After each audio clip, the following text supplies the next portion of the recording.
can go in picks and bans. Based on some things that Clearlove has said about Bengi, this is one of the scenarios they are targeting Bengi as a jungler because they think he is the weakness point that they can attack, especially because he's only shown success on those two banned champions now. Yeah, whenever these two have been banned, he's gone for something like Gragas, and we haven't really seen the same impact from him. Clearlove, he's shown multiple junglers beforehand. Sejuani has been a big pick for him. SK Telecom has to expect that coming in from Edward Gaming, and that gives them a very, very strong team fight, which we know they love to play around.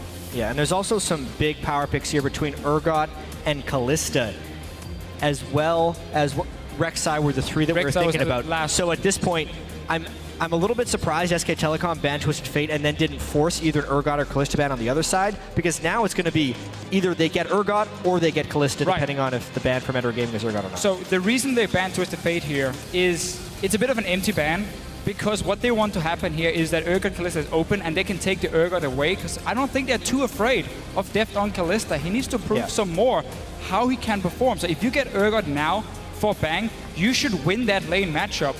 Whoa. That would be very different though. That is Clearlove really would different. take Of course they're going to take anyway. Urgot now. Clearlove would prefer Sejuani over Gragas. He's never been a big Gragas player. And it means they can lock down the Thresh. Mako has played Thresh. Mako has played Thresh 7 of the 8 games, and he's such a playmaker. It also works extremely well with the way Edward Gaming is playing here, because they're opportunistic with the tendency to go too far some of the time. When you put Mako on a support like Thresh, the Lantern can get them out of so many precarious situations. And this early draft phase looks incredibly favorable for Edward Gaming. They will be giving up Kalista, though, to SKT. Yeah, and so clearly SK Telecom is happy enough taking that bot lane matchup for themselves, but I still think this Gragas is not necessarily needed as a first pick because of what Clearlove likes to play. It does, however, mean you also get your first top lane pick, and this is going to be a big deal because both these top laners also share somewhat the same champion pool. Maokai has been a big one for EDG. That's taken away by Mari.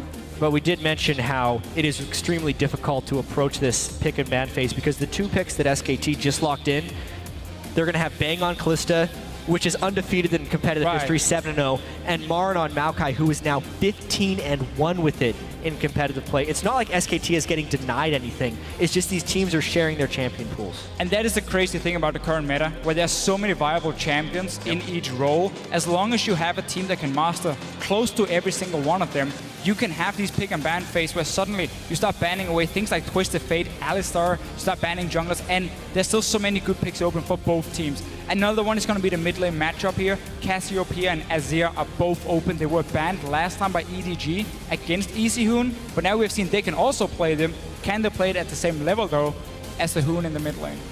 We'll have to see. We do know that Maokai continuously now being picked up by SKT because it's a for sure lane. And once they can get to that late game fight, it has been theirs. Even down 10, 15,000 in gold, we do see the rest of them locked in. And it is going to be now the counter for Pawn in the mid lane. His LeBlanc and TF were taken away. Yeah, so obviously the Annie Kalista is going to be an incredibly strong dual lane. I expect a ton of action in that bottom lane, especially since they've opted to go with Easy Hoon in the mid lane, who typically doesn't receive as much gank assistance. Pawn gets the last pick to go against Cassio here, though. And we can really see what SKT have been Did you learn Orianna? During Jad, I know you love. I've been so excited about Orianna here. Let's wait and see what he does. Yes!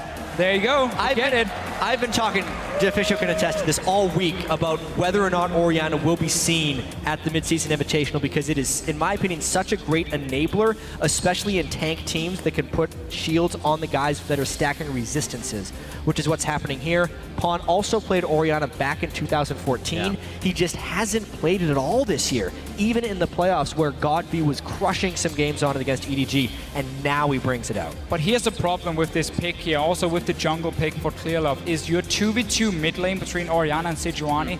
It is not very strong. Your 2 ultis are very easy to flash out of in terms of skirmish fighting. The Cassiopeia Gragas combo is going to be a lot stronger for SK Telecom, and they play so much around this mid lane control because that leads into pink wards in the river, which leads into these dragons they always play around in the early game. So this is going to be very risky for Edward Gaming in terms of the mid lane matchup. Well, we do know EDG prides themselves with a +5 in the category of fight mechanics, so maybe they can round up that Glacial Prison and the Orianna Shockwave to come in big. Jat, as you were looking at kind of the Orianas, you found out that most of the teams that placed second were really playing the Oriana, not able to get to the first to be the champions of their region.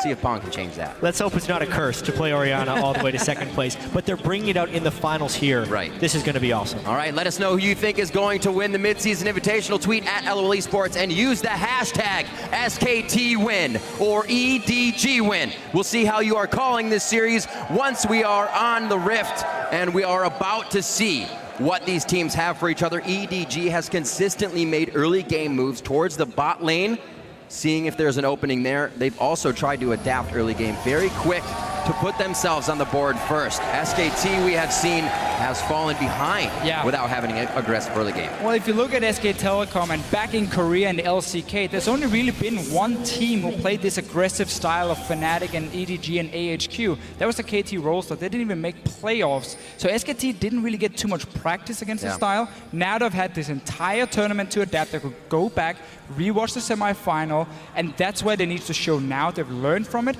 and they can play more reactive to what EDG is doing. And historically, even going back to the Season 3 World Championship, SKT has been really good at adapting mid-tournament to things that have been happening against them. And obviously the 5 games they played against Fnatic, with the last one being the most successful for SKT, means they're going to have something planned to try and deal with these high-pressure early and mid-game teams. It was very clear they learned for that last game, because it was more about counter-ganking what Fnatic were trying to do and keep defensive wards, and then you just had Bengi try and shut down Rainover in the jungle to stop this early pressure from coming. Very standard start here. Marn is gonna set up the camp at the Raptor for himself, and let's just quickly talk about the lane matchups, because what SK Telecom decided to do by giving this Urgot was say, EDG, if you pick Urgot here, you have to go bottom lane, because Urgot is not a strong AD carry in the lane swap. So we pick Kalista Annie, which is one of the strongest 2v2 kill lanes possible, and we take that fight, because we know you're going to be on the bottom side, we know we can win it, maybe with a gank, and transition that into a dragon. Meanwhile, also, because Sejuani is locked in for EDG, Cleanse has been taken for Easy Hoon, and that's not going to help him in the one-on-one matchup against an Oriana. We'll see what Easy Hoon can do. Definitely was able to get first blood onto Kuro with that Cassiopeia in the mid lane towards their finals. We'll see if he can go as aggressive on it once again. He had Ignite that time. This time he's running the cleanse, so we may see it be a little bit safer. We do get the duo matchup though.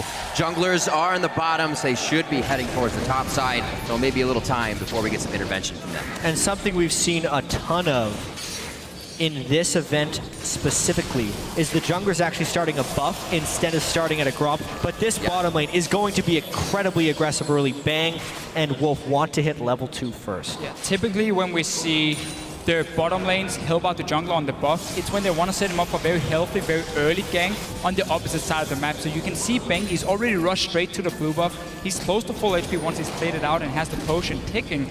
So he can look for ganks if he wants to. You can also just play it safe. That's why you get different options for yourself. But Clearlove is on his own red buff, and look at Bengi, he's already moving up towards the Rift Scuttler. Yeah, Marn was able to push in that lane so he could get some harassment on Clearlove, and Bengi's already on the way. Notice he took Body Slam early right here. He's not yet level 3, but he can dash the wall. But his smite won't be up. But look at how low Clearlove is. He's got a smite right now for the health. Flashes over, hits Clearlove. That's red buff though.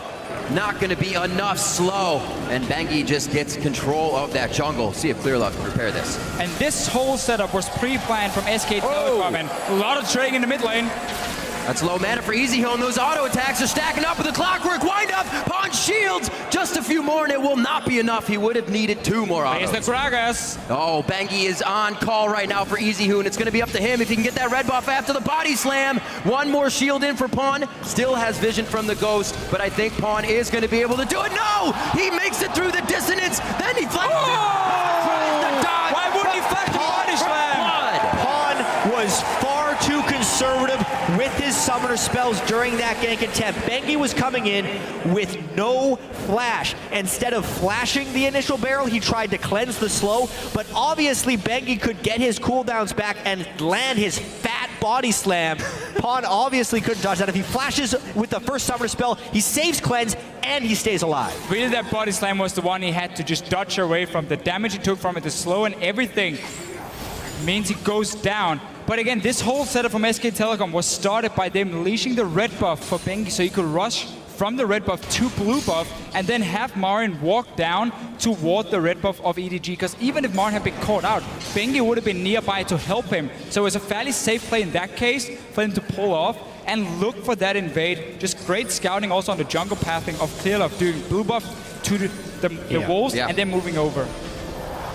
Things not really going in the way of EDG here. They've been hitting the jungle, now the mid lane, and Bengi's getting everything he wants here to start it off. We've said SKT is a little shy in the early game to get things going, but they're out of the gate here. Well, one of the big ways they pulled ahead of Fnatic at the end of that series was with some slick jungle pathing from Bengi, which then contained the rest of the team and then set up for SKT Dragon Control.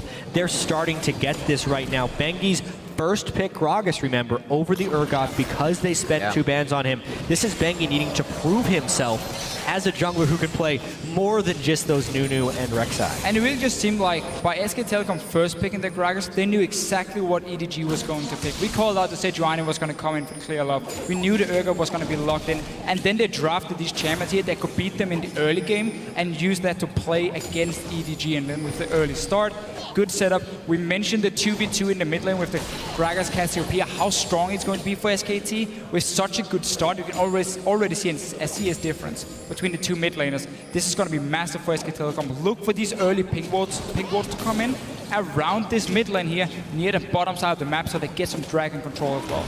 Dragon Control, also chances to rinse and repeat and go back at pawn with both summoners down. We just see Bengi float from the top side of the jungle here, making sure that side of the map is safe for now. Not really worried about Bang and Wolf. Easily able to control that lane on the bottom side. Koro getting a little aggressive here onto Marn, but he can't really do anything with it as the way it's going for the turret.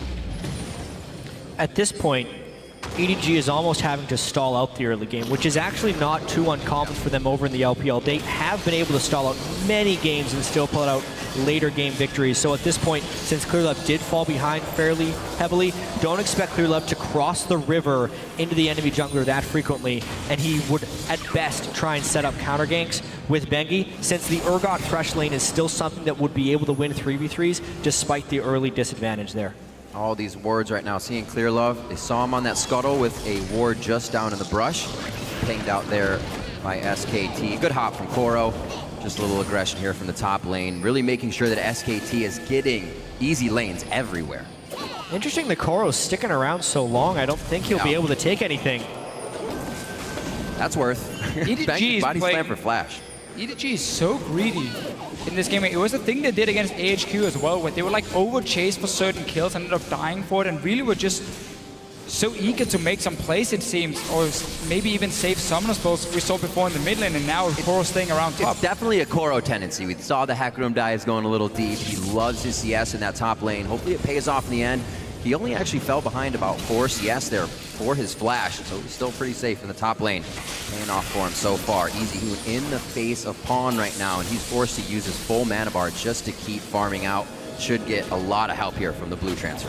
This really is just such a problem for Edward Gaming. The fact they can barely move into the river without being spotted by SK Telecom, because they will never be able to set up proper ganks unless they can pull up like a lantern in the bottom lane once Clearlove hits level 6 to try and get something on SK Telecom. Then it's just a matter of time before SKT will start moving in around this dragon here, bait some of these fights with superior vision, and force EDG into bad ones if they take it. EDG is a team though who tend to leave these dragons. Don't mind you getting a few in the early game. It's more about the late game team fights into a Baron. Oftentimes, EDG will give up those dragons just so they can either parlay that into a Baron or keep their farm up, and that's what it looks like they're going to be going for. I mean, Koro's greed in that top lane was a little bit perplexing, because I was wondering what items he was waiting to find. He goes back, buys a Hex Drinker, and then because he stayed around for that extra wave and a half, picked up a Pink Ward and a Sight Ward, which, as far as Gnar in the top lane right now, is just trying to gain some of that vision control back that Clearlove won't be able to provide for him due to his start with his buffs getting stolen away.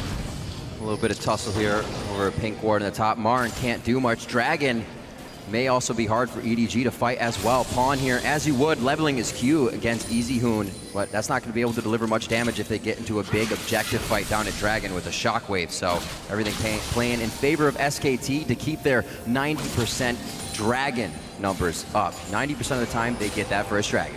Here's one of those plays around the early pink wards from SK Telecom. Bengi deciding that EDG is playing a little bit too defensive, too far back, realizing that they had no vision around the tri-bush, but they have 2 wards now around the dragon, and Bengi is moving in towards the mid lane. Very safe play from Pawn so far. Look for that lantern play from Mako. We could see a couple of different ganks here at the same time. Oh. All right. A little bit of a help there for Pawn to get out. That's why Pawn needed to bring the cleanse and flash. Because of the threat of the flash body slam, he had to cleanse it immediately, flash before the ultimate could come through. But 1 summoner from the jungler for 2 summoners from Pawn should continue that mid lane so EasyHoon can continue to farm. I really like what SKT is doing here with ganking the mid lane again and again. Not something that Bengi and EasyHoon have been known for as a duo, but it's definitely beneficial here. Oh, a little bit of love here in the bottom lane. The swap onto Bang. Deft is in a great position to stop him from getting to the turret. Wolf needs to run away right now, and he does so. But EDG make moves in that bottom lane to get Deft Party going. in the bot lane. We talked about how they could set up a gank here. Lane gank from Sejuani, then Lantern from the Thresh. It's hard to do anything against it. And you saw it also flash and swap the Kalista after she'd already pulled in Annie with the ulti, just to keep them in place, force every single defensive summoner, get the kill they need. Meanwhile, top lane, Koro with this early Hex Drinker, putting a lot of pressure on Marin. I mean, that's another reason he wanted the ward control. He greeted for that extra CS. Koro knows exactly when to push his advantages. Marin is doing his best to try and neutralize this laning phase, which he is so good at as Maokai, and then he can go and make TP plays. Yeah. Koro, though, doing his best to keep the pressure up, and EDG may actually get this first dragon out of that. As soon as Bengi showed in the top lane and Bang died in the bottom lane, EDG knows they can go straight for the dragon. This is very important. They stop SKT from getting these early on. So nice setup. Wow. Using Mako and Thresh, one of the picks they got in the first rotation, which has been so important all tournament long. We've been talking to Fischio about EDG's opportunistic play. They are so aggressive, but only when they see the slightest bit of information. Bengi, even though he's known as a dragon control jungler, showed top lane. As soon as he did that, they take dragon. As soon as he stays top, they go for him. Not a whole lot of explosive damage from Pawn just yet. They're able to get a few hits onto Bengi here. It doesn't look like, actually it does look like Pawn was missing quite a bit of CS for his troubles on that roam as well. So EasyHoon still doing what he can here. You can see the average first dragon. Usually SKTs, that Baron could also be a problem as well. Baron a bit earlier for EDG, obviously the one we so often see them get, and then they use that to close out the games for themselves. But EasyHoon been having a great time here in the mid lane. He got an early TS, just been stacking, not been under any pressure, honestly, mainly due to Bengi and the help he's provided in this mid lane for SK Telecom. So they are still heading gold, but Deft also with that kill. Let's see if he's in trouble. It's dropped on the Lantern plays. Mako getting him out safe. And just notice the positioning for Mako here before that play even happens. He's predicting that SKT want to all in, so he positions himself very far back so he can throw that Lantern to Deft, who doesn't have a flash anymore, and pull him out. That's just great play as support when you can read, okay, when is there a high chance they will go aggressive, and how do I position myself to help my AD carry? And it's been really impressive to watch the synergy between Deft and Mako as the LPL split has progressed. Mako didn't even start as the main partner for Deft. They were playing mouse in a lot of their earlier games in the LPL. Mako came in, made some big plays in his first game in the LPL, and there's been no looking back ever since. His Thresh is extremely strong. His Annie is as well, which is why he knows how to play against it so well. Pawn getting stuck in the mid lane. EasyHoon actually hit him with a Noxus Blast just earlier to stop his back, and it results in the kill as Bengi comes in. Might not be over yet, Riv. Oh, Wolf gets the stun on. A good grab there to stop Bengi's extra damage, but they put Clear Love in a perfect spot to take him down. Everybody gets out pretty much unscathed on that one. Looks like a bit of a tussle here between the tanks in the top lane as the wet noodle fight actually getting down to some pretty low HP here. But it looks like they're just going to trade a few smiles and walk away from this one. Got to talk about the mid lane play from EasyHoon, though. He's used that early advantage again and again. Marin actually is in trouble. Hey, no, he's looking for that passive heal. Wasn't enough. Hello, Hex Drinker. Koro in the end winning the trade here. He flash ulted Marin back into the tower, and Marin instantly just jumped back out. They were fighting for quite a while up there. In the end, a kill for Koro in this Gnar matchup where he will have the pressure.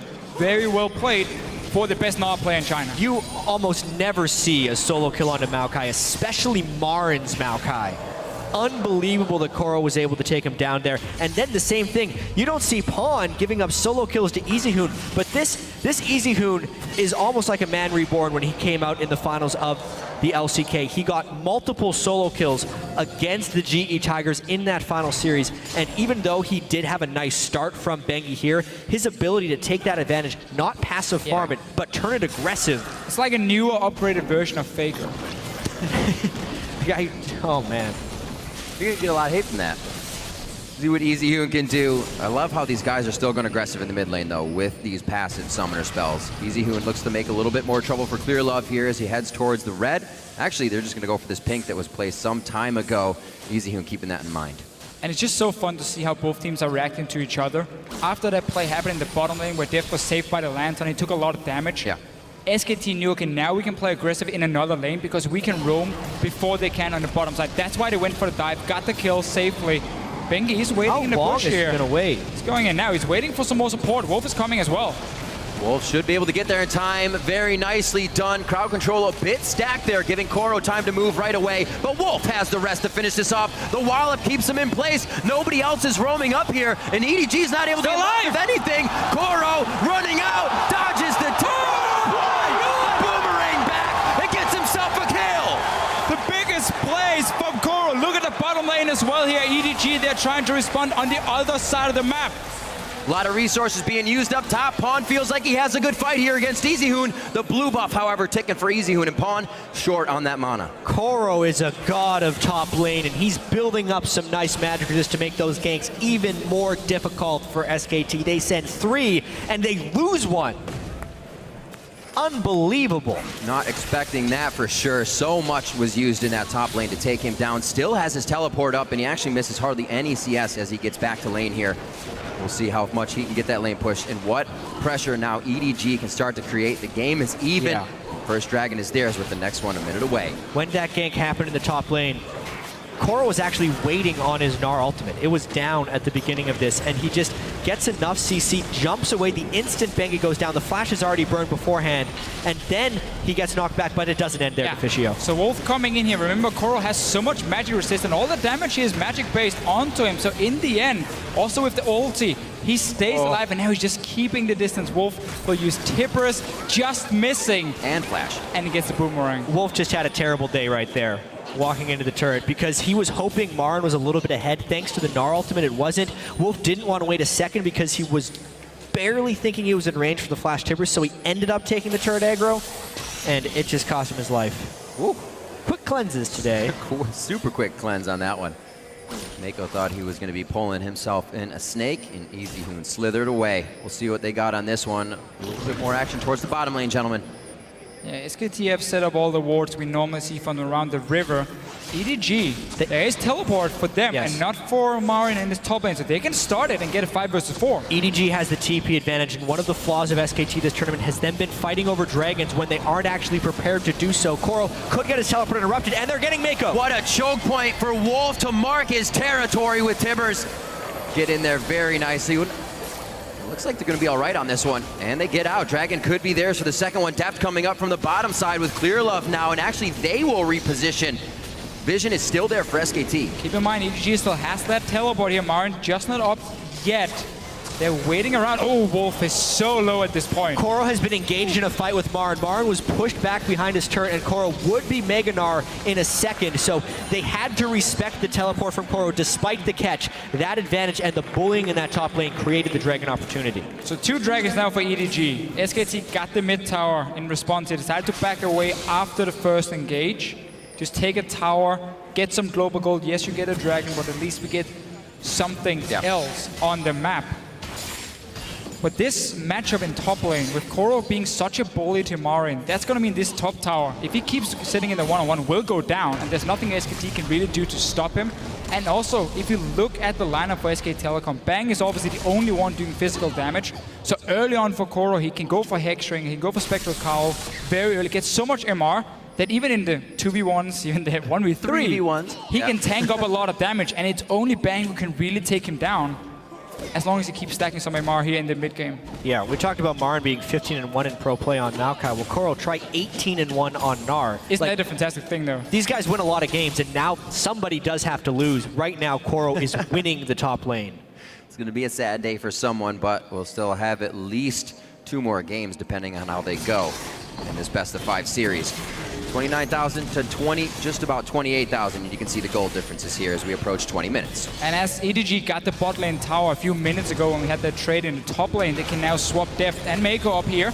Marin already being pushed back, and he's going to have to go back to base if he doesn't die. The cavalry is coming through the top lane here for EDG as well. This could be where they dive a little too far. They're on to Marin, but that's going to be Koro going down. Do they know to back up now? No, Clearlove rather says we're going in with a Glacial Prison. Now onto Marin once again, but somehow he stays alive again. And now they're back onto Mako. 6-4 in a dive EDG did not want. Marin always making sure to weave in his auto attacks. Here comes the Hoon. Oh, puts up the box. Bengi's gonna fly right through the wall, pick himself up another one. 3-0-3 on that Kragus pick. And this right here was how SKT beat Fnatic in Game 5. They read what was about to happen, the aggressive move coming in, and they counter-ganked it instantly. You saw them move from the base, so once the dive happened, Bang was there, the rest of SKT joined in, they turn it around, they get the kills instead. And it was a beautiful read too, because Koro had been bullying that lane for a while. The Dragon was down, the bottom turret was down. Yeah. That was the natural progression for a smart team to go, was EDG running top lane. SKT also hung back a little bit right there. Every single time EDG committed to the turret is when the next person ended up showing up for SKT. Do this again. You just see, look at your minimap here, how both teams are running to this lane. EDG thinks they're gonna have a numbers advantage. That's why they go for the dive, but quickly realize, oh, Bang is here now. Bang is even on his way, and Bang just go way too aggressive. Jumping forward on his own, gets swapped back and dies. But and then, suddenly it's EDG who wants more. The next person who goes into the turret also gets punished, because that's when a new challenger arrives, and it's Bengi. Ooh. Then they continue to fall back. Pawn could not chase Cassio through the mid lane thanks to that disadvantage. And we ended up with another kill for SKT. We're back though in this one-on-one with Koro and Marin. They keep trading. Koro keep winning out on the trades. Bengi is around though. We see a lot of wards have been swapped to this top side because both teams were fighting just before. Bengi will be spotted as well. But the rest of EDG is still around. Bang should be able to get a bot lane tower here because Deft is moving away. So as long as SK Telecom can keep defending these outer turrets, they will create a bigger goal lead. It's like these top laners are going to be mad at their AD carries. They're saying, guys, we're getting all this action, and we're farming better than you. Look at these guys, 198, just about even on Koro's side with all that action in the top lane. Still focusing throughout the chaos up there and still being able to provide for their teams. Still more focused towards this top side. We know EDG's prerequisite to winning a game is having to take that Baron first. Yeah, and also with EDG moving top side, it exactly is for that Baron. Even a kill onto Marin, he's all alone. All right, so 5v1 is probably going to go in favor of EDG on that time. Let's see how SKT can control this. But honestly, he should have expected this. There's just been so many members around. They haven't seen Deft on the map for a long time. EDG moved there to either take top tower or maybe start an early Baron in case Bang had stayed bottom lane to take tower here. Now it seems like SKT will be able to get something in return because EDG is just backing away, back to their own turrets here. Every time you send 5 people to one lane, 20 minutes into the game, you're giving up something. This is mainly a turret trade, and I do think, Deficio, it's more about the Baron control when the next Dragon comes up, so there are split points of focus, since mainly EDG has given up a lot of gold in those ganks, and there's a really big power spike there from EasyHoon on Cassiopeia.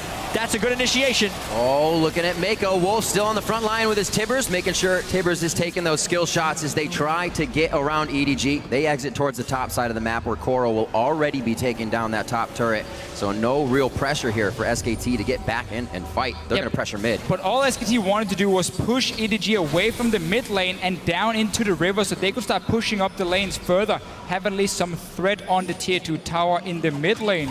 So EDG stays alive. They end up trading outer turrets for themselves here. But both teams, very early on, starting to group up. This is going to be so much about these big team fights. Yep. And both teams are going to be very tanky. If you look at the jungler and the top laner, difference is going to be, of course, the AD carry-wise. Bang is there to try and dance around, get some damage in, where Urgot is just going to stand in the middle and take everything. And I think another big difference is going to be how the fights start, because we have seen a lot of games, especially in the LPL finals, where big game-breaking team fights happen just off of killing a ward. SKT as well has made a tremendous amount of success off of finding picks. Wolf with the distortion boots on Annie. We saw him attempting to do it in the mid lane, but he went a little early before the rest of his team was able to support him. Would be one of the big catalysts. So many people capable of making big-time picks on that SKT team. Yeah, even for both teams, honestly. Sejuani on the side of EDG, flash ulti from Deft can start fights. Mago's been landing hooks left and right. We should see Righteous Glory being completed soon for Marin as well, so he adds some more mobility. He likes to delay, to sit on the catalyst and get some tanky stats first, because he also has other ways of engaging through his support in this situation here.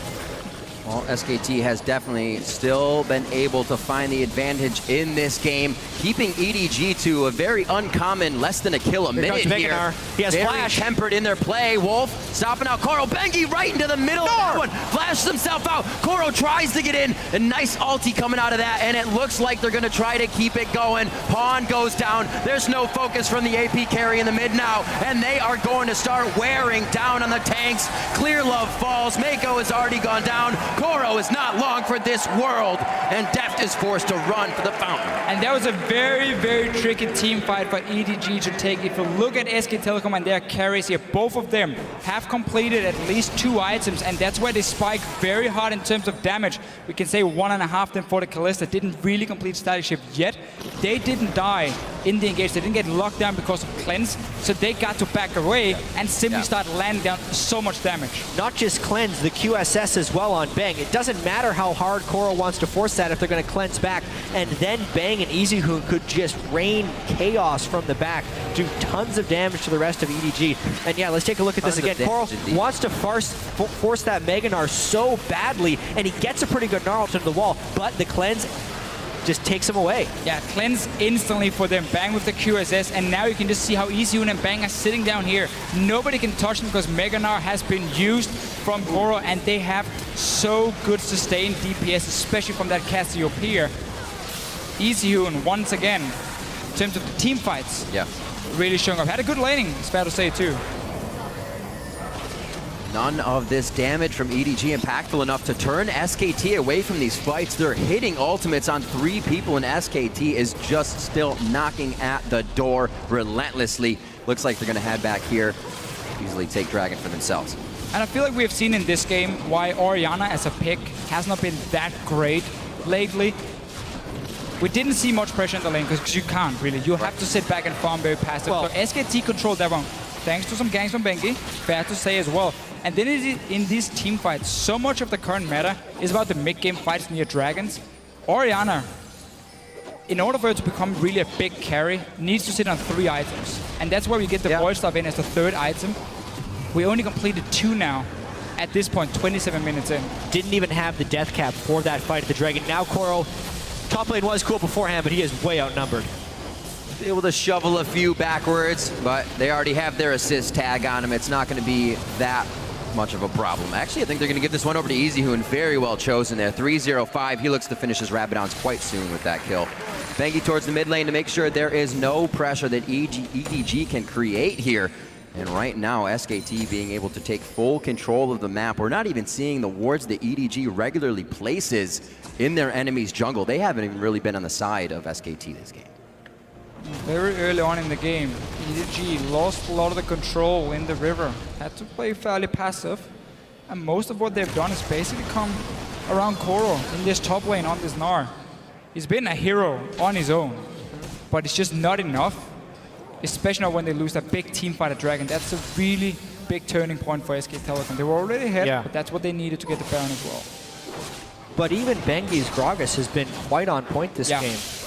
Being able to gank Pawn out in the mid lane, allow EasyHoon to snowball that mid game. Now we have EasyHoon sitting on a death cap as well. The sustained damage that will be coming out of SKT, thanks to Bengi pulling out this 3rd jungle pick and finding success, I think has really caught EDG off guard. They were not respecting Bengi on Gragas whatsoever. It's going to be such a big thing in the pick and ban phases to come. The fact that Bengi now has more than 2 jungle champions he can play so well. Because again, remember, Rek'Sai Nunu was banned away. EDG suddenly might have to change the strategy and say, okay, Bengi's not the guy we're going to target. we're gonna maybe swap it against EasyHoon, try and take away the Cassiopeia Azir if we feel like that's too strong in the team fights. There are multiple changes you can make. Obviously, the teams are swapping side every game here. And possibly player. Possible player. Yeah, there's always that chance. Always an option that they put Faker in for one of these games. Has to be decided within 5 minutes of the Nexus falling. And it's absolutely a choice that SKT has as they make their way through this best-of-5 series against EDG for the mid-season invitational finals. 12-5 as we come up on 30 minutes. SKT did pretty much thwart EDG's quick 5 Dragons by taking number 3. We'll see what happens here as SKT starts to pressure mid. And if you look at the map right now and what SKT wants to do, seeing as they don't really have a split push composition, you can't focus on all 3 lanes at once. So they decided to take 2 of the mid lane and top lane. So they completely ward off the jungle and they push down just the 2 lanes at once. Koro is trying to be annoying and buy time for his team, but he's now being caught all alone. Every time we see him, he's trying to escape down the lane towards This is good though. This is good because EDG is trying to push the mid lane and then Mako dies. And Mako dies indeed. Not enough forward wards, as we said before, from EDG here that have been placed. Barnes wards cut them off. They're walking right through the site of SKT still, and now they're going to get routed out from Marn, as you said, Jack. Clearlove's forced to fight him. Deft and Pawn are trying to figure out where they can put their DPS, and Deft actually has to fight Marin now. There's the shockwave. It only hits Bengi, but there's no damage coming out of EDG right now, and they are still forced to turn around, finally wearing down Bengi. EasyHoon in a good spot now to take down Deft as he gives himself the resistances from the position reverser. But what a skirmish back and forth. EDG looks like they're trying to grab up the scraps here, but SKT is going to find everything that they want. Quickly over the wall, possibly, or is Marin just going to keep him in place for his last few kills? Not able to get him. He refuses to die. Koro, keep running. We believe in you. Oh! Yep. Koro was a god. Don't blink! SKT, though, have done a great job of itemizing this game as well. That's one of the big things that I think took the wind out of EDG's sails early on here. Having the cleanse on EasyHoon and the 3rd item QSS on Bang, not only to stop the Urgot position reverses, but also to stop any type of Mega Gnar. And then Bang just goes and makes a flat-out mistake in the mid lane. Bang, he hits the ground. Yeah, that was right as we're giving him praise. He goes and does that. All right, so let's see what happened here. Remember, Mako just got caught out. He's already dead, so Marin was teleporting in behind, trying to force EDG to take a fight with only 4 members. It's a good start, honestly. They get a lot of good ultis down. The shockwave, though, look at this one here. Bengi, only one I believe it took damage from. Not even sure if he managed to body slam out of it at first. And now the damage is simply running out for EDG. Once again, EasyHoon and Bang are left to just deal all the damage they want. 2 hyper carries that they have to deal with, and really fed hyper carries, especially if you look at EasyHoon now. 4 completed items after this fight where he picked up the 2 kills. Marin. Koro's so sneaky. But yeah, when we look at the damage dealt the champions chart after this game, I know that EasyHoon's going to be really, really high on it. And that's what's been happening when EasyHoon is in these games for SKT. Yeah. He does the majority of the team's damage. These Azir and Cassiopeia picks that he's able to pull out have been absolutely devastating. It's probably the main reason he's, aside from all the other things, that he's seeing a lot of this play over Faker, because his Cassiopeia and Azir are just on that level of its own. The current meta just fits him so well. You don't have to make big flashy plays in the mid lane. You don't need to be an assassin who can kill you, the enemy mid lane, and start roaming around. You can shine in team fights because so many games are decided around these dragons here, around the barons, in the big 5-on-5. So if you have a guy who can play champs like this at this level, use him. Use him indeed. You only have to give him a bit to get going. We saw those Bengi ganks towards the mid lane. It just took a flash blown there onto Pawn, and he was not able to control. 325 to 270 in CS in that lane. And we've seen EasyHoon been able to roam multiple times off of the lane as well to create trouble for the other lanes. And we see Bang taking the dragon on his own here. SKT are so far ahead, you can start pulling off plays like this and also keeping control of the Baron, because again, we know EDG loves to go for that Baron here, so if you send 5 guys to Dragon 33 minutes in, that's a very easy call in for EDG to try at least come back by sneaking a Baron in. And also just like the build we often see, or we always see from Bang. No Hurricane, you have to be able to kill these tanks here, so you need some crit for yourself. He goes for the static shift second, also maxing Q in the lane for people who wonder how he plays it. So here are the wards now from EDG. Still not many encroaching on the side of SKT's map vision. Yeah. At this point, SKT has been able to take control back. They picked up 2 dragons.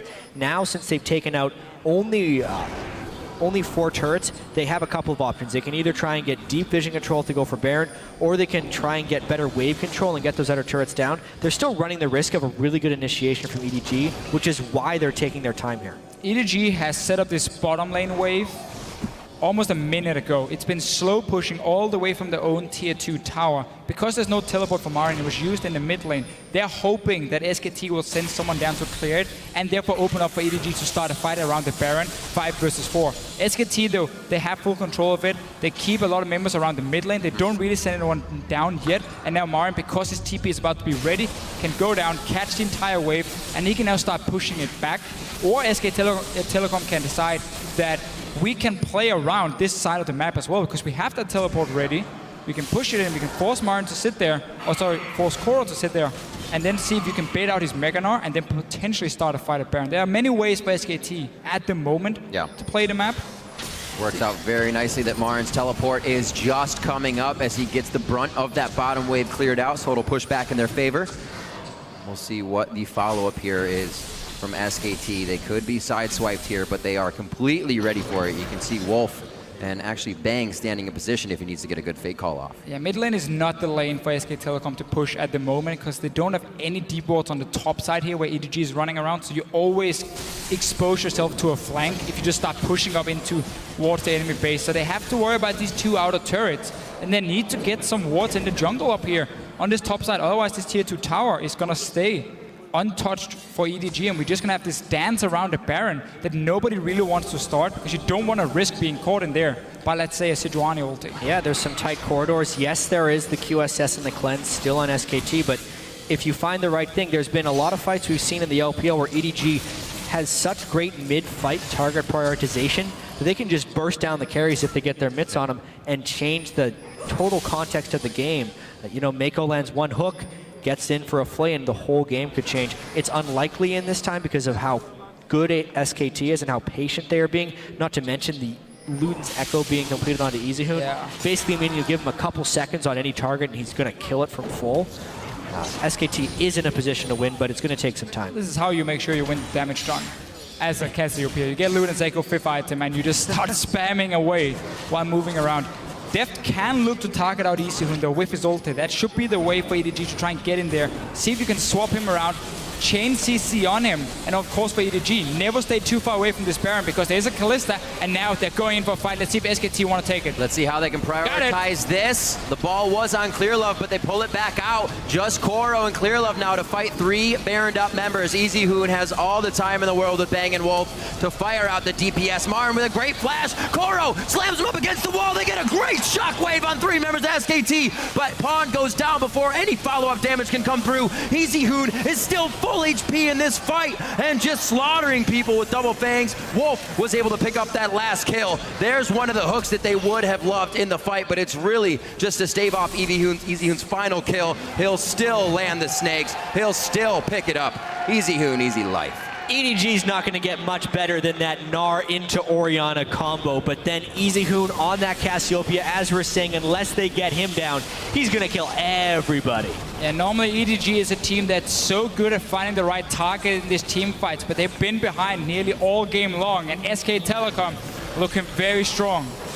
Looking at 38 minutes and already on the Nexus turrets. Mako and Clearlove, pretty big guys, but I don't know if they're big enough or if SKT even cares that they're standing toe-to-toe with them right now. They are going to finish off the Nexus turrets, and it looks like they're going for a few more kills on the stats, along with the Nexus. Game 1 of the finals goes to SKT over EDG. That last fight too, it wasn't an easy job, but somebody had to do it. Marin tanked so much damage for EDG and then still flashed away for a big distraction. A 0-3-13 despite a very difficult laning phase. Marin making that pick work. I mean, I still think that was a fascinating pick and ban phase. It was. Especially with the information available beforehand, and it will change going into the next game because Bengi performed on Gragas. I just love the trust in Bengi, saying, can we first pick a Gragas for you? Can we give up the Urgot and then try and build around that? And they do it. It pays off. He had such a good early start to this game. The only member that really gave SKT any problems was Koro in that top lane. but it's not enough having a big tank when you don't have the damage to back it up. And rightfully so. Koro actually doing about 2,200 more damage than Easy Hoon on that Gnar. Oh, Easy Hoon, step it up. Step it up indeed. Koro still definitely a big factor and something they'll have to look out for. But SKT taking game one, and for a look at that game one win, let's kick it back to Dash and the crew at the analyst desk.